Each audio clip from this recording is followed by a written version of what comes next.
पाकिस्तान की IT industry जो है वो पाकिस्तान की एक्सपोर्ट में एडिशनल इजाफा कर सकती है अगले 3 सालों के अंदर, क्योंकि आईटी और बाकी जो 3 सेक्टर्स हैं उन 3 सेक्टरों में आईटी में फ़र्क है। वो ये है कि ये शॉर्ट टर्म में आपको गेन दे सकती है जो पाकिस्तान की नीड है इस वक्त। आईटी को तो पहले भी, इससे पहले वाली हुकूमतें और इससे पहले भी लोग डिफाइन करते आए कि जी यार आईटी से बहुत चेंज आ जाएगा।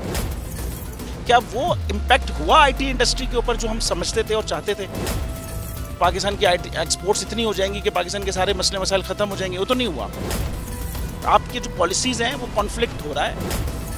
क्या हमने ऐसी पॉलिसीज़ रखी हुई है कि गूगल मजबूर हो यहाँ पे ऑफिस खोलने में? पॉलिसीज़ के तहत करना होगा। वो 2 से 3 महीने 4 महीने में खुद ब खुद ऑफिस स्टार्ट करेंगे।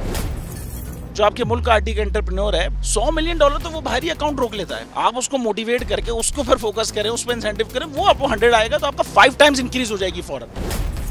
टेक्सटाइल में हम क्या करते हैं, हम उठाते हैं बाहर के किसी ब्रांड के लिए टी शर्ट यहाँ बनाते हैं, उसको दे देते हैं। लेकिन अब आईटी के बाद अगर आप अपना ब्रांड बना के लोगो वहाँ पे बेचेंगे, चाहे B2B बेचें चाहे B2C बेचें, पॉसिबल है। पाकिस्तान की जो एक्सपोर्ट में ये $30 अरब से ज़्यादा का इजाफा इससे हो जाना खाली यार।